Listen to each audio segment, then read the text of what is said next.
Dulu miskin itu pilihan karena takut hisab. Sekarang alhamdulillah takdir.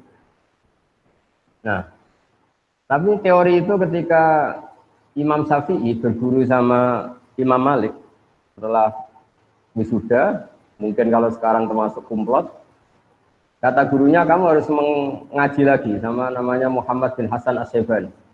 Orangnya di Irak. Akhirnya singkat cerita Imam Syafi'i menempuh perjalanan dari Madinah ke Irak.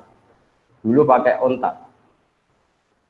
Ketika ketemu Muhammad bin Hasan As-Syaibani, itu di ruang tamu beliau itu banyak emas lantaan, banyak uang, banyak, kalau mungkin kalau sekarang banyak dolar, banyak sekali harta yang diletakkan di kamar tamu.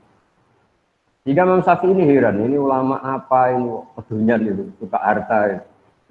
Kata Muhammad bin Hasan As-Syaibani, atak jabu min hadzi, kamu heran kalau saya kaya raya seperti ini. Iya, Anda kan ulama, harta kan banyak hisapnya. Kata beliau, kalau kamu udah ikhlas harta ini dikuasai orang soleh, tak kasihkan orang fasik. Biar dipakai judi, dipakai main perempuan, dipakai hura-hura. Wah jangan, nanti lebih bahaya. Berarti orang soleh harus kaya, iya harus kaya. Sudah, berarti boleh kaya. Nah semenjak itu mulai ada satu terobosan manhaj, terobosan metode dalam mengelola ilmu sosial. Bahwa harta tahta wanita itu bisa digunakan kebatilan, juga bisa digunakan membela hak.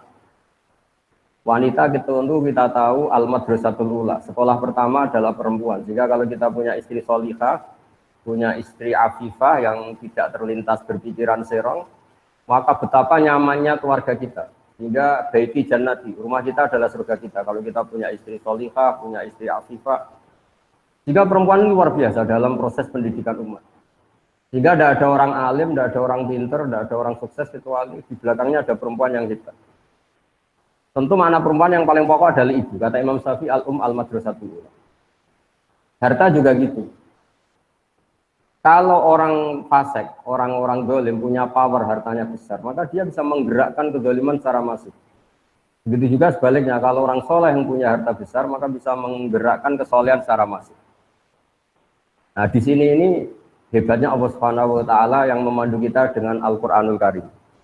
Kita disuguhi cerita-cerita nabi yang miskin kayak Nabi Ayub, tapi juga disuguhi cerita-cerita nabi yang bahkan hartanya banyak sekali, yaitu Nabi Sulaiman, Nabi Dawud. Beliau adalah seorang raja yang zaman dulu bahkan istrinya banyak, ya, karena memang zaman syariat dulu dibolehkan sampai istrinya berapa saja itu. Karena logika yang harus terbangun adalah jika kita menolong satu perempuan itu baik, maka menolong dua lebih baik, tiga lebih baik. Maka ketika seorang nabi itu pasti soleh, pasti baik, maka bisa saja secara logika dan kita benarkan dulu istrinya Nabi Dawud, Nabi Sulaiman itu baik. Tapi kenapa harus terkontrol sekarang, harus dibatasi misalnya? Logikanya juga bisa dibalik. Kalau punya istri satu aja terlantar, apalagi dua, apalagi tiga. Jadi itu terus semenjak itu ada metode. Ada metode untuk mengkontrol sosial.